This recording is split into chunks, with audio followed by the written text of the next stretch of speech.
Coming in number 5, we've got trumpeting angels. Now, don't get me wrong, I love a good trumpet solo. It's a beautiful instrument with so much room for expression and range. However, these angels aren't likely looking to play some blues scales, nor are they going to run through a sorrowful ballad. They're playing these trumpets as a way to kick off the horrifying festivities of the end of the world. The 7 trumpets shall be played by 7 angels, each of which marks the beginning of something terrible. This all happens after humanity has already been reduced to tatters and folks are living in caves, so hot start. But it does get hotter, because the trumpets are supposed to raise hell. Let's run through all 7 and see how we feel. The first trumpet rings out loud and clear, summoning a storm of hellfire. Hail, fire, and boiling blood will rain from the skies upon those still present on earth. This is so spicy hot that all the grass and trees still standing will be burned down to nothing. Anyone outside of their cave dwelling will be cooked too. Now, you might be thinking that the sea is a good, safe place during all of this, but not so, as the second trumpet begins the process of breaking down a burning mountain and setting all the pieces into water, reducing the wildlife to blood and destroying any human-made vessels. Trumpet number 3 fells a star named Wormwood, sending it careening down to Earth. When it touches down, it poisons a portion of all the waters on Earth, whether they be rivers, lakes, oceans, or streams. There are stark few comforts left at this point, but things can get worse. All of the light from the sun and stars disappears at the sound of the 4th trumpet, which can't be very well received by the folks still surviving. After darkness reigns, an eagle will swoop down and warn folks of the next trumpets and their consequences. Number 5 brings about another fallen star, this one carrying a plague of locusts that are meant to torment any non-believers. Now here's where things get really dire. Trumpet 6 unleashes 4 very special, very violent angels. This fearsome foursome will send 200 million horsemen down to Earth to cut through a third of humanity using fire, smoke, and sulfur. Holy smoke, they're not messing around. Worse yet, their horses barely resemble anything equine. They're chimeric abominations with heads of lions, snake-like tails, and horrible breath. Lastly, number 7 kicks off a brand new set of tortures for those who remain on Earth, led by another set of awful angels. Let's talk about that in the next entry. Coming in number 4, we've got the 7 bowls. The trumpets were just a warning, a sign of things to come. And while the angels who played these deadly instruments are bad, the angels in charge of these heavenly bowls are so much worse. Plus, they look like they're bringing down holy offerings, which gives folks false hope before realizing what's actually going on. So 7 angels take up 7 bowls or vials or whatever vessel you can imagine and bring the contents down to Earth. They then begin pouring whatever's inside down upon the ground, and then things go really sour. Inside these bowls resides pain and torture, plague and disease. Anyone who made it through the trumpeting will then be annihilated without remorse. Folks develop oozing sores, rivers are filled with blood, people literally combust on the spot. It's all very wild. And the fun doesn't stop there either. As plagues spread through the world and those who have sinned suffer lifetimes of pain, even more madness is poured by these bowl-bringing angels. After the Euphrates River dries up, battles between kings of the world will begin and more lives will be lost.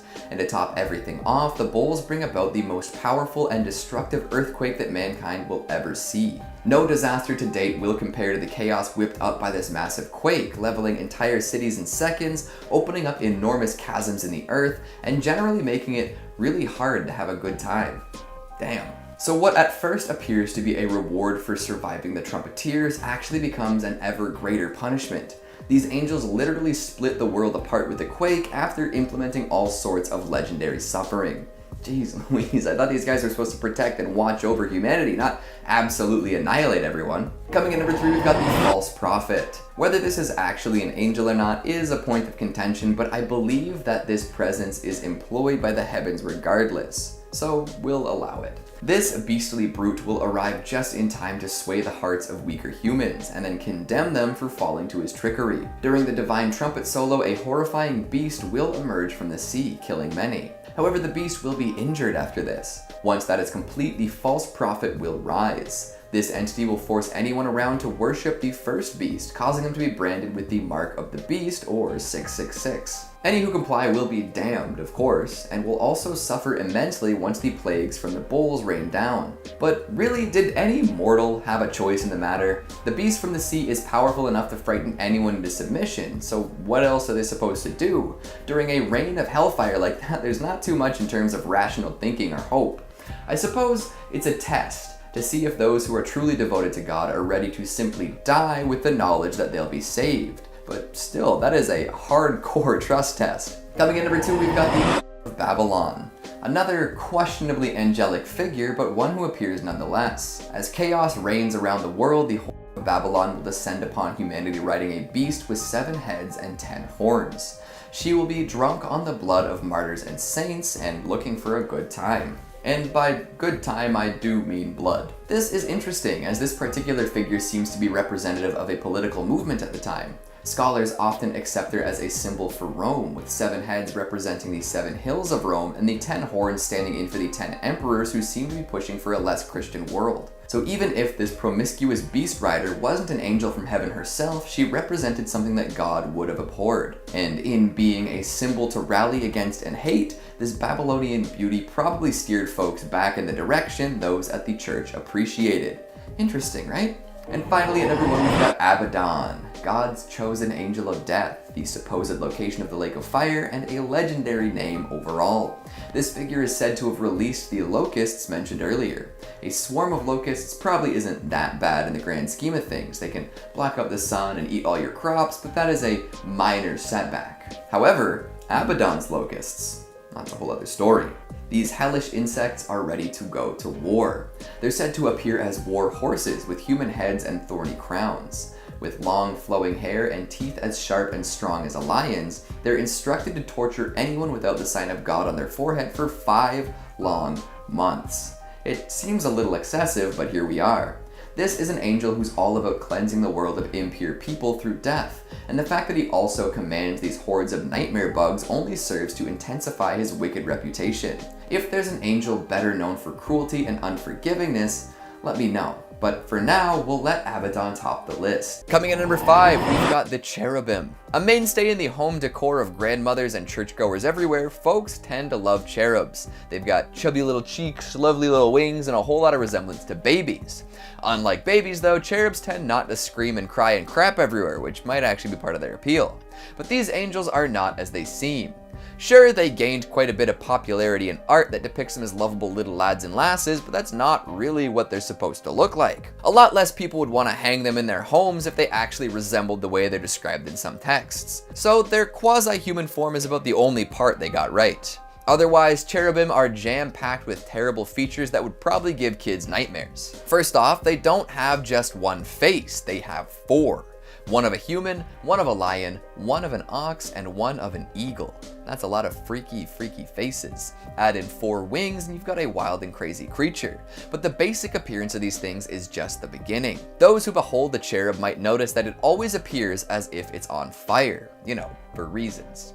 And apparently they were often accompanied by another indecipherable being. A half machine, half creature full of whirling crystalline forms, these interlocking wheels stared down upon folks with hundreds of eyes that covered their entire bodies. Imagine that, being visited by an angel, and instead of seeing a calming, serene humanoid dressed in white, you're greeted by some awful chimeric abomination and its pet crystalline wheel.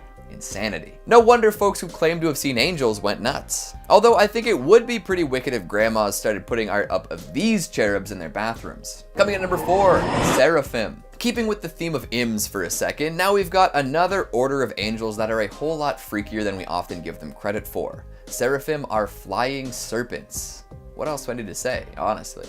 I'm gonna go out on a limb here and say that folks don't often associate flying snakes with angels, but here we are. These winged, wiggly forces are meant to hover above God's throne, singing about how excellent and divine and fantastic he is, which is all well and good, but just think about that for a second. Why would God, the Almighty, the creator of everything and all that is good, need a bunch of snakes to fly around literally singing his praises? It seems like they're doing their best to convince anybody who might hear of it. Who else needs a PR team running around making sure that everyone believes they're actually really good? In addition to their sketchy job descriptions, they're just plain weird looking. They fly around with 6 wings sprouting from their backs, 2 for their actual airborne maneuvers and 4 to cover their faces. Oh, and also their feet. Yes, these flying, praise-ridden snakes also have feet. So are they dragons, or do they just have like little feet dangling out by their tails? Unless you personally plan on meeting some angels, we may never know for sure, but that image is not a good one. In some writings on celestial hierarchy, the Seraphim are described as such. The name Seraphim clearly indicates their ceaseless and eternal revolution about divine principles, their heat and keenness, the exuberance of their intense, perpetual, tireless activity, and their elevative and energetic assimilation of those below, kindling them and firing them to their own heat, and wholly purifying them by a burning and all-consuming flame, and by the unhidden, unquenchable, changeless, radiant, and enlightening power, dispelling and destroying the shadows of darkness. So if you've ever found yourself influenced by the shadows of darkness, good luck. You know, demons tend to do their best to influence good people to do bad things, but they can, usually be resisted. Angels seem to just want to destroy anything that goes against their vision of holiness. Food for thought. Coming in number 3, we've got the Watchers. First of all, any organization known as the Watchers is going to be creepy. That's just creepy names 101. Second, you know Noah's Ark? The story of God telling his chosen dude that he's going to flood the whole world in order to hard reset all the sin that's accumulated? Well, the Watchers can essentially be blamed for all that sin. This group of angels managed to fly under God's radar for a while and made their way down to Earth. See, the Watchers saw some of the beautiful women on Earth and found themselves unable to really focus on anything else. Wanting to marry these mortals, the Watchers rebelled against the rest of heaven and went down to Earth to have a good time. While there, they lived hedonistic, overly sexual lives and taught humans secret knowledge too. It's said that the Watchers were the first to teach people about weapons, which obviously ended up in brutal violence. Also, the kids they had with human mothers turned out to be a little abnormal. You might be conjuring up images of Greek demigods right now, but that's not the case with Christianity. Instead, these human-angel hybrids turned into 1,000-foot tall abominations and started killing and eating people. They also forced humans into slavery in order to produce more food, which, good stuff. Way to go, Watchers. Very responsible. Teaching these lower beings about weapons and makeup and then breeding them to make ungodly abominations. In the end, though, God did take revenge and lock these angels away, but damn. Not even the devil could come up with a plot to so thoroughly f*** everything up. Coming at number 2, we've got Belial. If you're a fan of this channel, you've probably heard this name before. However, we don't usually talk about Belial in a biblical context. Now, we're talking about Basket Case, a classic. However, the surgically removed basket-dwelling monster got his name from this horrific angel. Fitting, especially when you realize what the original Belial got up to. Created right after Lucifer, he was one of the first angels to revolt against God, and that's just the start, too. Belial led an army against Michael, resulting in untold amounts of carnage. Each army took 3 wins, and only during the 7th battle did God intervene because he wanted to make sure that Belial lost. For an angel to revolt against the others and then do unspeakable things against the others during battle, that takes a lot of power. And lots of terrifying evil too. Man, even the strongest from hell were once angels, eh? And coming in at number 1, we've got Raphael. To round it all out, let's discuss how even the holiest of forces are capable of the absolute cruelest of acts. Like unimaginable torture that lasts lifetimes. I guess we already knew all that thanks to Dante's Inferno, but let's take a look at a very specific, pointed act of malice for a second. Raphael. Although he's not one of the named angels in the New Testament, he has become associated with healing and stirring the pool of Bethesda. However, just because he's associated with healing doesn't mean he can't bring the pain. Known for fighting the demon Azrael, he eventually triumphed over this force of evil. So what'd he do when he won? Did he banish the demon, purify its soul? Nope. He bound their hands and feet together, found a big hole in the desert full of rocks, and then cast the demon into this pit. Apparently, that demon waits there until the day of judgment, when he will then subsequently be cast into a pit of fire. Holy smokes, that is a hardcore punishment. I guess the demon deserved it in some way, but geez Louise, that's just gotta suck. I'm not sure if folks should find it comforting or not that these supposedly holy beings are so absolutely terrifying. Like, if you ever saw one with your own 2 eyes, it might have a Lovecraftian madness-inducing effect on you.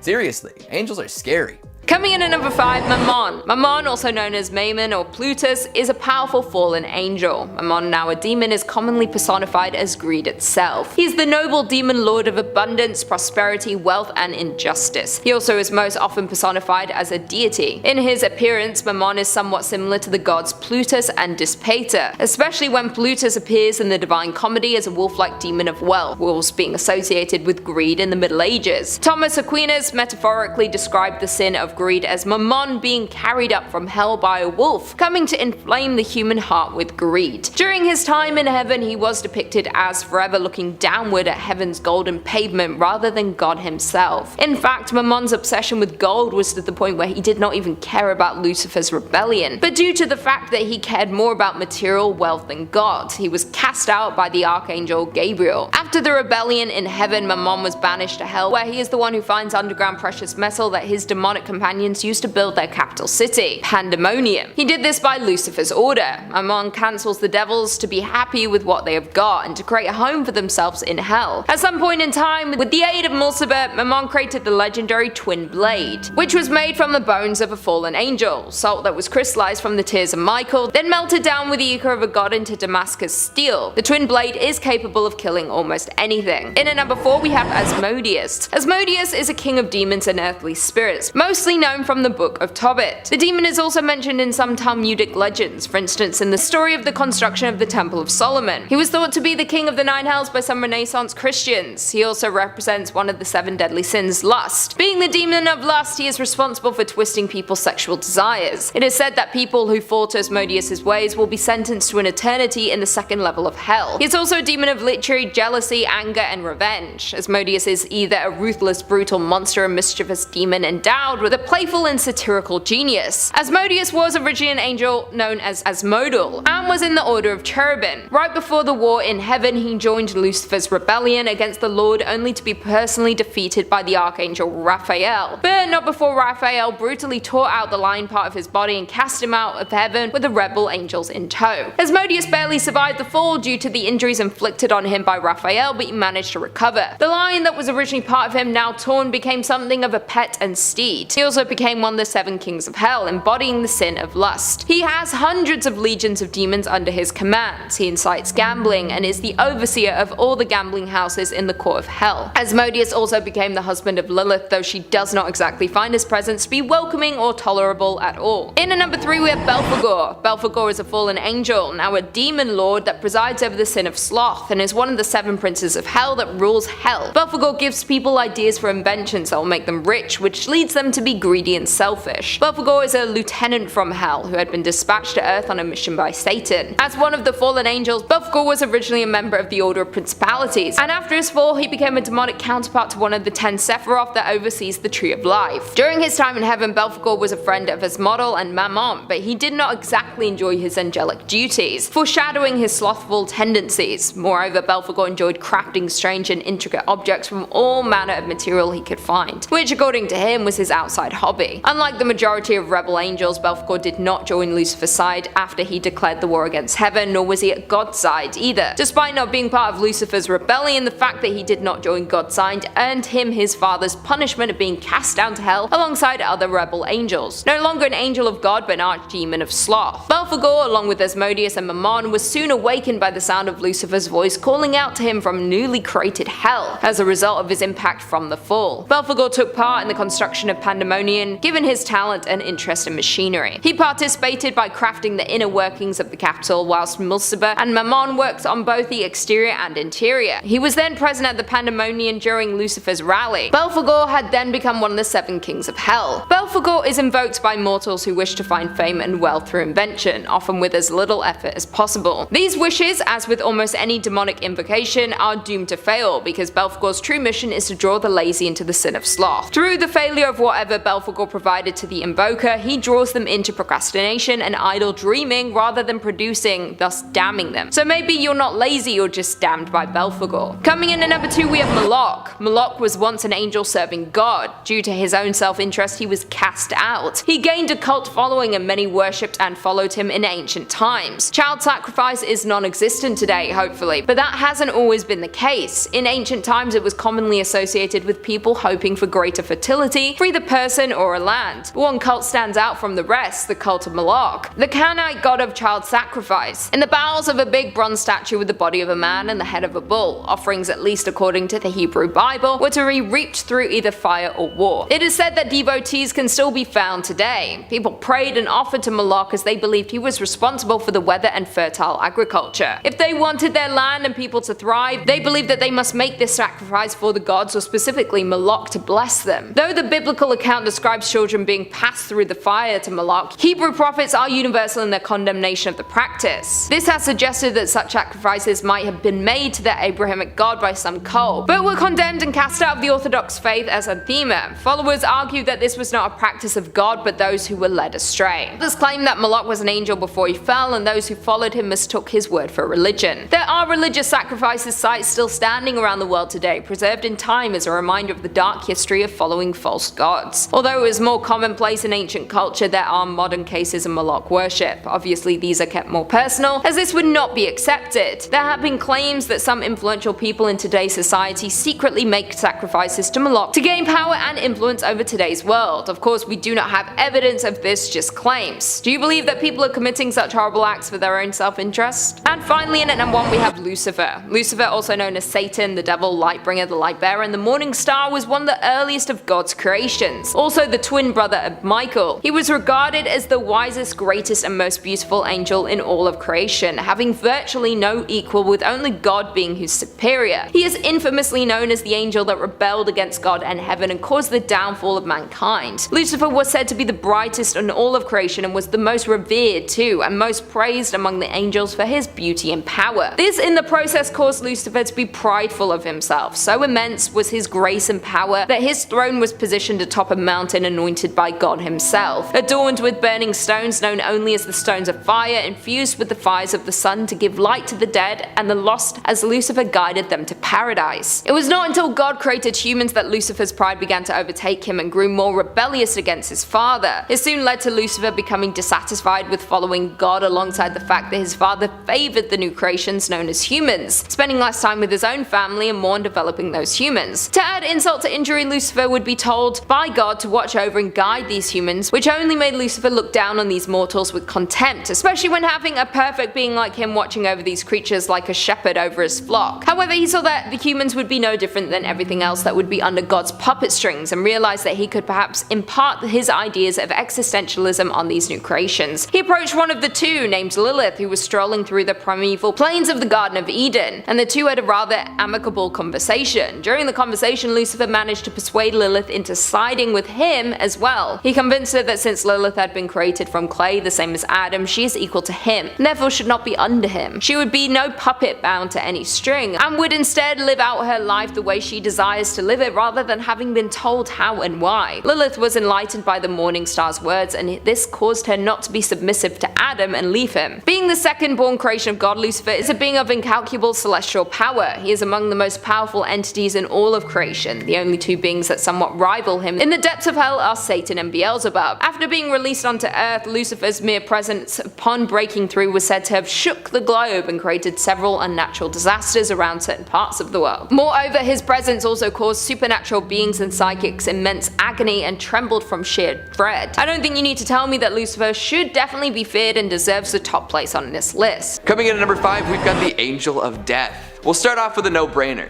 If you summon the Angel of Death, you're probably gonna witness some death. Or quite possibly participate in some death. Whether it's your death or the death of someone close to you or the death of literally everyone around you for miles, there's gonna be some death. Death, death, death. That's what happens when you summon the Angel of Death. Get used to it. By the way, does death sound weird to you now?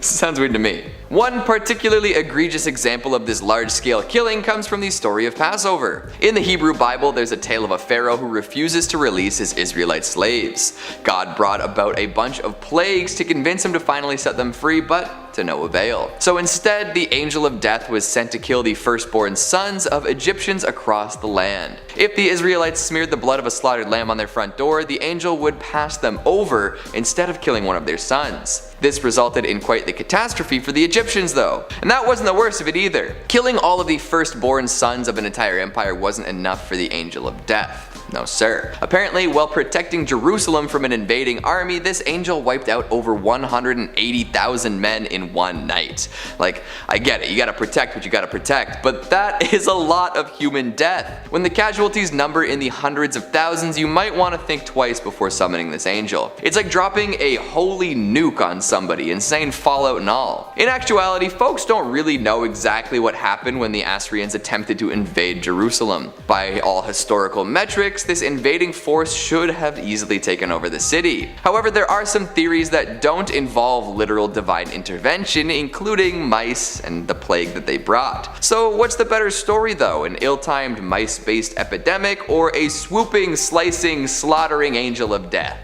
Coming in number 4, we've got the Watchers. Now, I'm not so sure if the Watchers were ever summoned per se, or if they just decided to swoop down to Earth of their own volition, but either way, you don't want to encounter this group of angels, or you know what? Maybe you do. There's a few things that they got up to that folks might consider pretty cool, even if they ended up birthing a race of giant creatures that eventually drew the ire of God and got the world flooded. You win some, you lose some. So if you did decide to bring the Watchers down to Earth, you could probably learn a whole lot of cool stuff. And honestly, I've heard that certain people are really into what the Watchers bring to the table in the bedroom. Or I guess the bed in the bedroom. However, these fallen angels are not worth the trouble most of the time. They're known for luring people away from their relatives, their communities, their earthly ties, and having them commit ghastly acts. I won't detail them all because I've got to keep it PG for YouTube's sake, but I'm sure you can imagine what some supernatural beings with powers beyond our comprehension and enough desire to desert literal heaven for some good old-fashioned hedonism might get up to.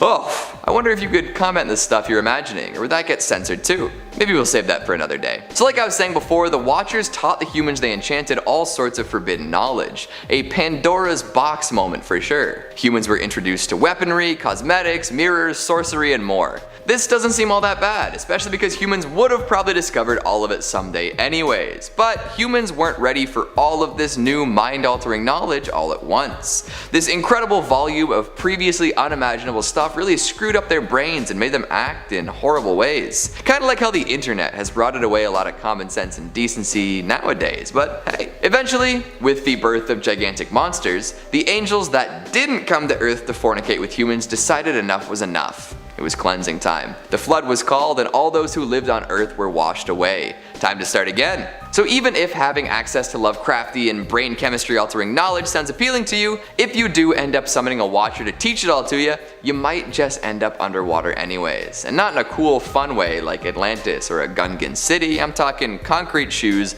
off the end of a pier. Coming in number 2, we've got Uriel. If you like your reproductive organs unsliced, you'd best avoid Uriel. See, there's an old story that makes me wonder about angelic priorities. Moses almost died because he and his wife were lax with a bit of non-essential surgery for their son. In the book of Genesis, the removal of a piece of skin at the end of a particular body part is considered mandatory. It guarantees that covenant between you and God. So when Moses and his wife Zipporah hadn't gotten around to slicing and dicing their son's parts, God sent Uriel to exact swift revenge. According to the story, he was moments away from dropping Moses on the spot, but Zipporah swept in with a particularly sharp rock and did the deed. Casting the bloody bits of their son upon Moses' feet, Uriel accepted this and refrained from ending the man's life. So if you're not careful, you could anger the Lord for something seemingly insignificant and he might send Uriel after you. And if we're being honest, that's not a way anyone wants to go. So when you sign up to be a part of something like that, maybe check the rules and regulations extra close, lest you get put in the ground for not having your tonsils removed or something. And finally at number 1, we've got Jophiel.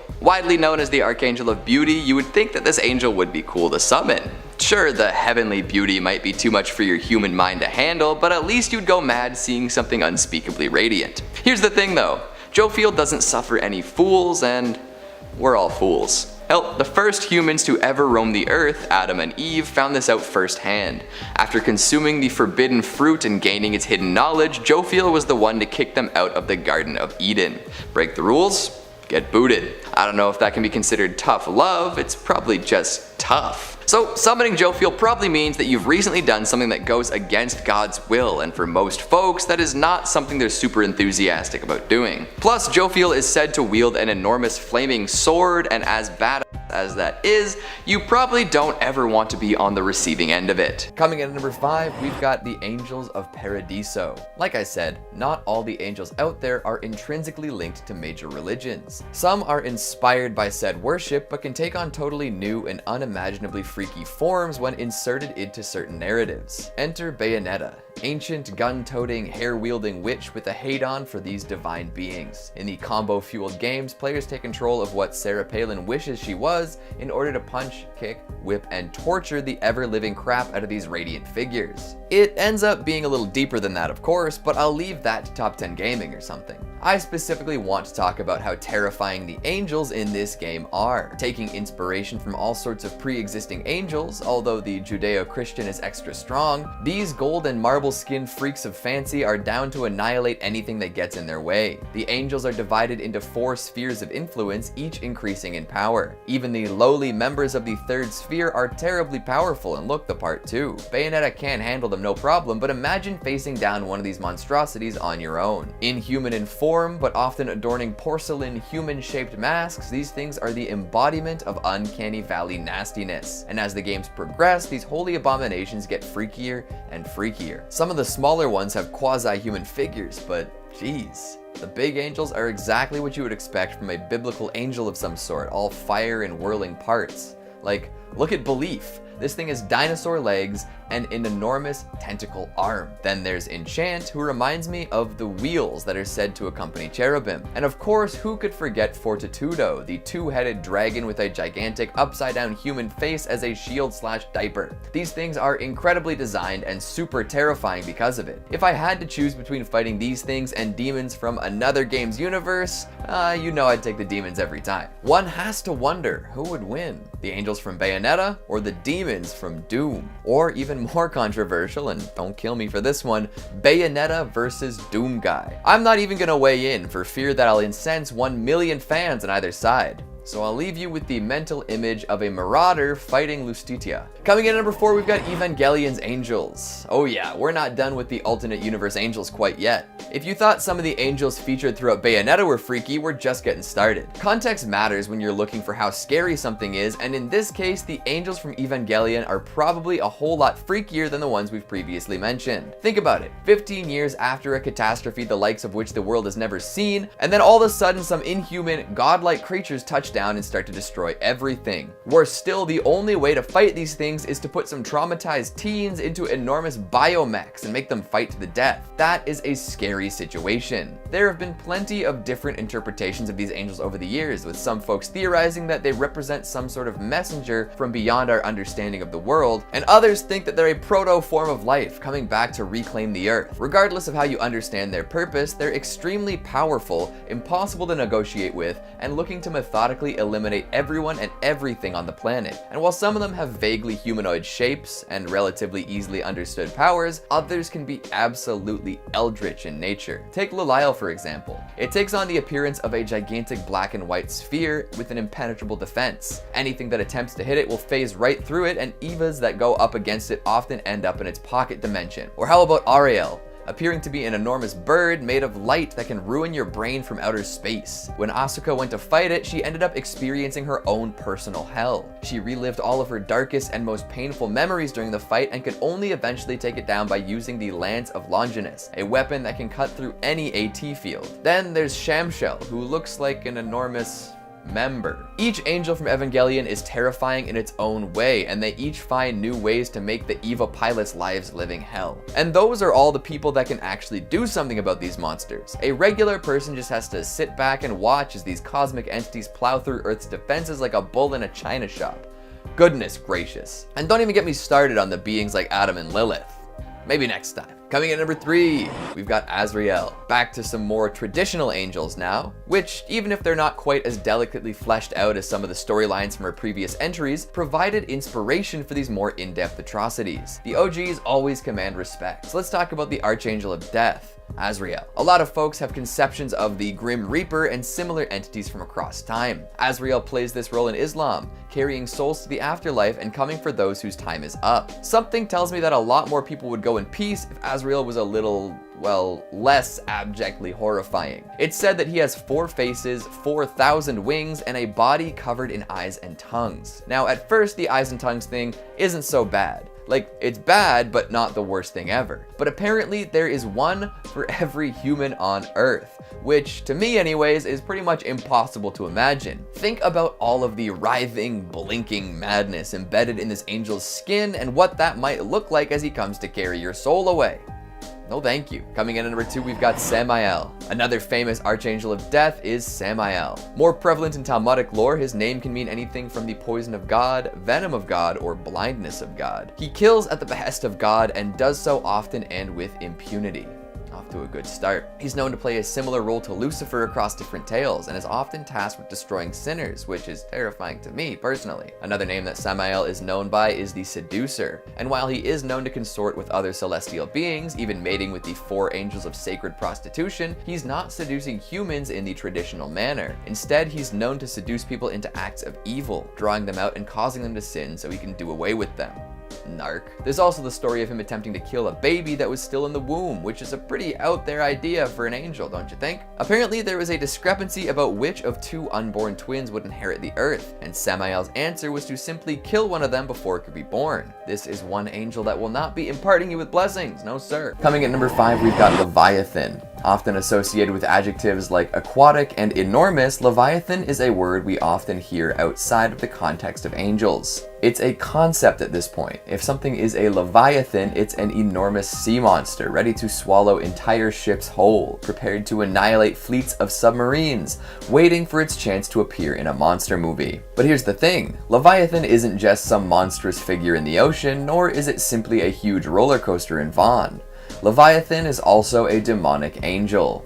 Damn, that's a badass title. Let me tell you some more. The sea monster reputation is well earned, as Leviathan often appears or is described as an enormous sea monster or a gigantic whale. Oftentimes, he will destroy ships and other vessels that dare to cross the open sea. Poor sailors, am I right? A lot of folks do end up mixing him up with Behemoth, but we'll let it be for now. There's another roller coaster joke in there somewhere, but I don't have it in me to make it. Leviathan makes appearances throughout ancient texts, from showing up and being described as a Lovecraftian beast with the mere sight of it being overpowering, to a whale that traps another famous character in its belly for 3 days. That first one also details Leviathan's enormous horrible teeth, and a back covered in shiny shield-like scales. That's not all either. Apparently Leviathan can breathe fire, throws smoke from his nostrils, and has eyes that shine so bright they can blind you. My word, that is an incredible biblical beast. And somehow, some way, he's still considered an angel. What a world we live in, right? Then of course there's the tale of Jonah and the whale, and in this case, Leviathan could very well be that whale. We've seen him described as the enormous underwater individual before, so it fits quite well if you think about it. Overall, this is an angel that nobody wants to encounter, even on a good day. Gigantic, predatory, powerful, and full of folks it ate, Leviathan is crazy. It's for the best that it stays deep underwater, away from everyone else. Coming at number 4, we've got Chalkydri. Now, instead of listing off 5 specific individual angels, we'll bring in a new group for this one, the Chalkydri. Sounds kind of funny, but they're serious business. In some of our earlier angelic videos this year, we discussed the classifications of angels a little bit and found out about all sorts of interesting creatures. Gone was the idea that angels had to be glorious humanoid figures descending from above the clouds to play beautiful tunes upon harps. Angels could be chimeric abominations, too hideous for humans to lay eyes upon. That is just the case with the Chalkydri. Oh yeah. To kick it off, let's talk about where these things live. Not in the heavens or above the clouds or anything like that. The Chalkydri are so much more hardcore than that. These angels have decided to take up residence in the sun. You know, the enormous ball of fire in outer space that burns bright enough to warm our entire planet from 150 million kilometers away? Yeah, they live there. I'm sure their tans are immaculate. Described as marvelous and wonderful, or in my words, overwhelming and intense, these angels take on very interesting forms. Their feet and tails are like that of a lion, offering up claws and speed unlike most others. Something, everything the light touches is ours, right, Simba? Well, that's only partially true, because the Chalkydri also have heads like crocodiles, adding in a new measure of deadliness previously unheard of. They're 900 measures in size, whatever that means, and have 12 angelic wings. And for some reason, they seem to be rainbow colored. So a Technicolor lion-crocodile combo with angel wings pops out of the sun from time to time to bring heat, dew, and rays to the folks on Earth. You know what? Maybe they're not so bad after all. Coming in number 2, we've got Mastema. Known for his judgments and punishments of humans, Mastema is one scary angel. He's an arbiter, and you do well not to forget that. If Mastema gets the chance, he'll put you 6 feet under for eternity. Worse yet, he treats his whole job like a sting operation. Instead of sitting back and waiting for humans to do unholy things, he actively tempts mankind with all sorts of stuff to make them act out of turn. That's tough, huh? Like, you'd think you're living your life and then bam, Mastema tempting you with something lovely but sinful. It just doesn't seem fair, does it? But that is what this angel does, and he does it well. Some say that Mastema and Belial are the same entity, just seen from different angles, Belial being the more demonic and Mastema being more angelic. However, their actions are indeed the same, or mostly similar, from leading some of God's armies against angels, to controlling legions of demons to control and tempt humans on Earth. It's even said that Mastema was involved with the Watchers, who ended up causing that massive flood way back when. You know the story. So now Mastema is known as the tester of humans. Even after all of that chaos and mayhem, he's still trusted to do things in the name of God. And I'm not sure which is worse, damning people in the name of Satan or damning people in the name of God. I'd much rather an angel try to help people be better rather than entrapping them and seeing to it that they're sent to hell. But hey, I don't claim to understand how angels work. Kicking off our list today strong with an archangel, we are going to start with Salaphiel. This angel is usually one of the less scary looking celestials, often depicted as a calm and serene person in prayer. Often Salaphiel is pictured holding incense. He's often associated with prayer, as it is his specialty. So far so good. In fact, a lot of people would probably want to summon a relatively positive presence like this. However, it's not all sunshine and rainbows. In addition to being the angel of prayer in Orthodox traditions, he's also called upon to help with other things. He is said to help people interpret dreams, which doesn't seem too bad at first until you realize what people often dream about. We are horrifying little monsters at the end of the day, so figuring out what our dreams actually mean holds a lot of potential for terror. He's also able to help people break addictions and tends to protect children, so we'll give him a pass for now. However, there are a couple things that will make you want to keep this angel at arm's length as often as possible. First, Salaphiel presides over exorcisms. Getting rid of demons is all well and good, but think about all the exorcisms we've seen over the years. These are not common peaceful procedures, they are terrifying, torturous affairs filled with screaming and profanity and blood and bile. Like, we've done videos on this channel before featuring terrible exorcisms, so we know the depths of depravity they can reach. Most of the time, it would probably be better for all involved just to leave the demons in there and just hold them in. You're a vessel for demons now. So summoning Salaphiel could put you and those close to you through one hell of an ordeal. If demons are afraid of this guy, you probably should be too. And one more thing before I go. Apparently he wields a holy sword with immense power, and it gains even more power when more people lend him energy. So Salaphiel is basically Goku, and will punish you for your sins, and will also rip demons from your body in horrifying rituals. Angels, everyone! Coming in at number 4, we've got Metatron. That's one hell of a name. Don't get it twisted though, it's not a famous Decepticon. They're very different actually. Metatron has a whole lot of different definitions and interpretations, so we'll do our best here to keep things simple. Feel free to shout at me in the comments with your interpretation. However, when an angel is recognized by some but not others, and is also the voice of God and may or may not be the ascended version of Enoch, there's plenty to talk about. The simplest description is that Metatron is the highest of the angels, is the celestial scribe, closest to God, recording what's going on at all times. Plus, he has a very cool transformation. Apparently at some point a mortal man had his flesh turned to flame, his veins to fire, his eyelashes to lightning, and his eyeballs to flaming torches. After all this, he was given a throne next to the throne of glory and given the heavenly name Metatron. This is just one telling of what happened, but still, imagine seeing something like that happening before your very eyes. This is a being that could vaporize you in the blink of an eye, no questions asked. Now, this transformation doesn't stop there. Metatron continues to be terrifying even once in heaven. Apparently, as the voice of God and the scribe angel, he's covered with 1 million eyes and 1 million mouths. These mouths all speak different languages so as to communicate with anyone, anywhere. And don't think you're getting away with anything with all those eyes trained across the world. Legendary. He's also said to be the largest angel with an enormous body rocking 36 wings, 3 representing the Holy Triumvirate, the Father, Son, and Holy Ghost, and then multiplied by the 12 tribes of God's chosen people. All in all, this is an incredibly powerful, high-ranking, and complex angel. So if you're gonna summon him, you'd better have a mighty good reason, and if not, you could find yourself in a whole world of trouble. If Metatron's transformation involved fire and lightning in order to ascend, what do you think he's gonna punish you with? with? I personally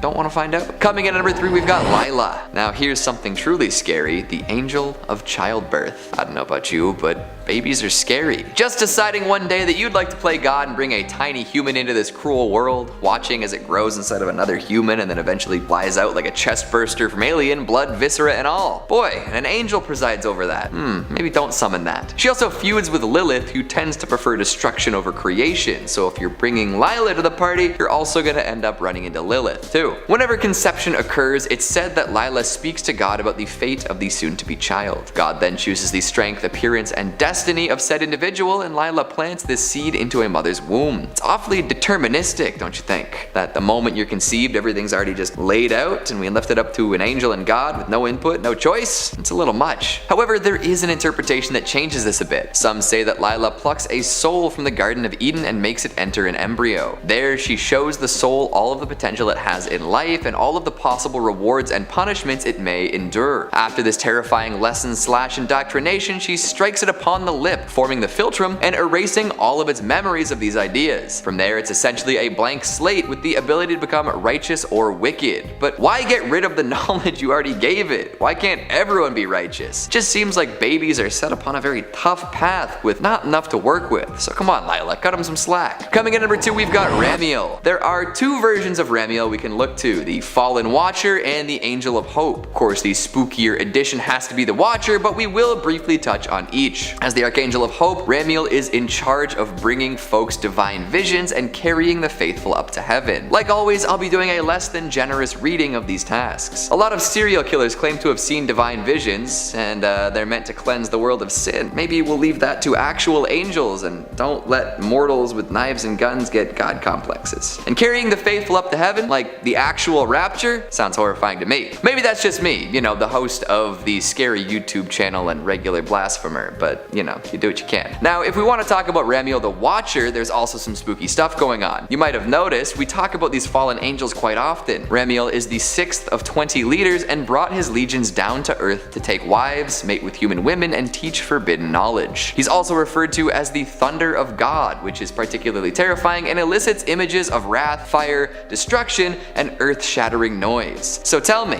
do any of these visions of Ramiel sound like something you'd want summoned before you? Probably not. And if that doesn't convince you, just think about the Ramiel that shows up in Evangelion. Oh boy. And finally, at number 1, we've got Gadreel.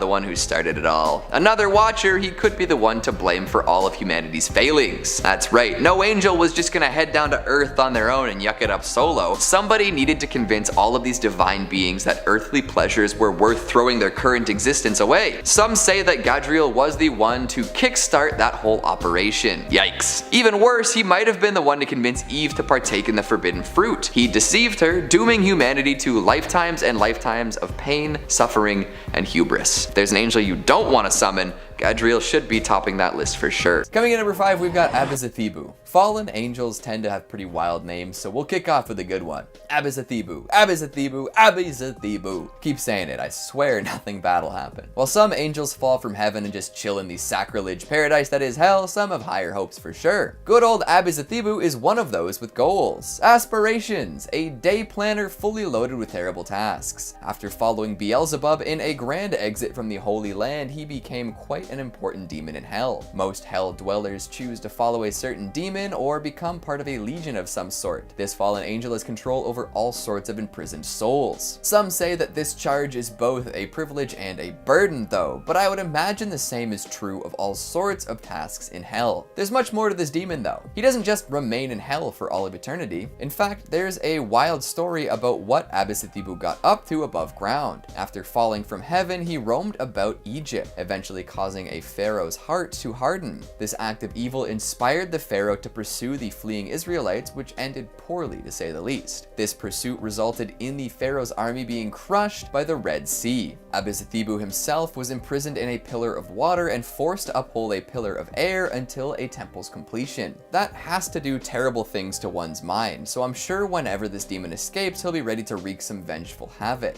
You'll be able to recognize this angel turned demon rather quickly too. He has 2 differently colored wing. One is bright red. So if you ever come across an entity with two different colored wings, one being red, you can probably be pretty sure, reasonably so, that it is Abezethibou. Be careful and watch yourself, as he is the demon of pride, known to lead people astray. Coming in number 4, we've got Furfur. Don't be fooled by the somewhat silly name on this one. Furfur is to be feared. A great Earl of Hell, he commands 29 legions of demons that can compel all sorts of atrocities to happen. Take in that his name could be a corruption of the Latin word furcifer, which means scoundrel. We love a good scoundrel around here, but be aware that when dealing with one face to face, he will almost always come away as the loser. He's been depicted as all sorts of different things, from an angel to a fox to a winged hart, which is essentially an older species of deer, plus wings of course. In those forms, Furfur has been known to trick and mislead people, as he is a pathological liar. The imagery of a tricky fox or deer has been used in myths and stories all across the world. Apparently, if you compel Furfur into a magical triangle though, he will revert to his true form and speak only the truth. Whether or not you want his scratchy demonic voice telling you truths is a matter of contention though. Trickery and shapeshifting are only the beginning of this entity's power. Furfur can force love between a man and woman, which often does not result in desirable outcomes. The actual method Furfur employs to make this false love happen is up in the air, but maybe double check your intentions if you find yourself falling in love in the woods. Furfur can also whip up destructive inclement weather, enormous cracks of lightning, tremendously loud thunder, and storms with rain and wind that put monsoons to shame are all under his control. So don't make him mad, lest you end up struck by lightning or drowned in torrential rainfall. If you summon this fallen angel, he may impart some knowledge upon you. Often this knowledge is of divine things and meant to instill happiness. So even though he is known as a demon, he's not all that bad. There are benefits to having him around if you can manage to avoid these storms and potential forced love.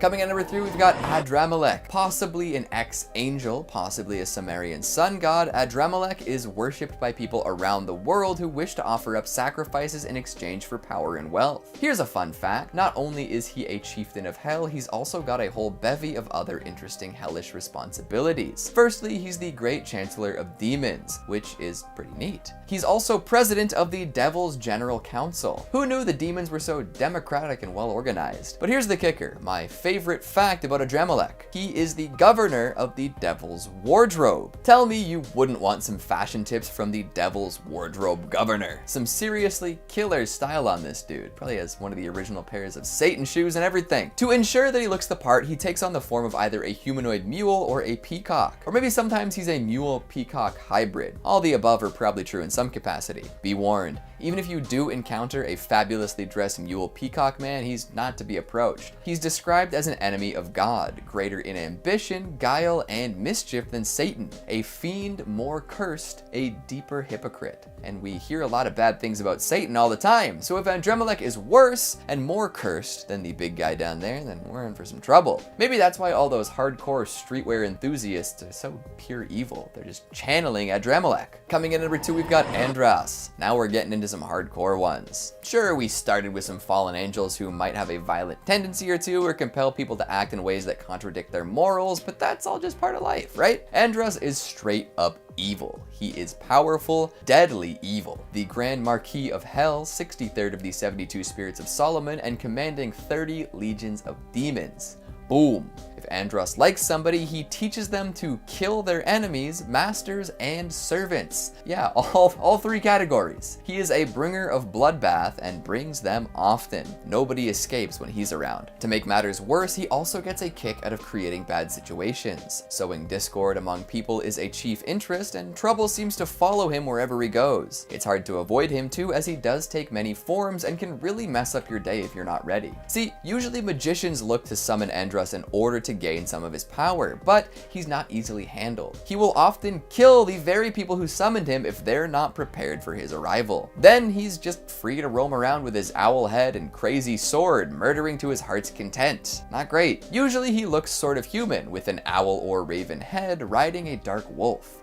very majestic, very cool, very dangerous. Seriously, watch yourself if you even catch a whiff of Andros activity. And finally, at number 1, we've got Beelzebub. Somebody told me he's got a devil set aside, but I'm not really sure what to make about that. There's also talk of Beelzebub being pretty wicked with the guitar and him stealing a whole lot of souls with it. This is all just hearsay, mind you, so take it with a grain of salt. However, the mythical Beelzebub, famous fallen angel, does have a lot written about him in religious and historical texts. His name means Lord of the Flies, and he rules over those nasty little buggers down in hell. A third fallen angel after Lucifer and Leviathan, Beelzebub has a lot of sway in the lake of fire. He's Lucifer's chief lieutenant and wears that title with pride. And speaking of pride, he's also the demon of pride, also gluttony, also the prince of false gods. Witches love him, as they often mention him as an object of desire, and Beelzebub is a name that popped up quite a bit during the Salem witch trials. His presence is everywhere, and many folks blame him for all sorts of demonic possessions throughout history. Just an absolute all-star when it comes to demonic activities.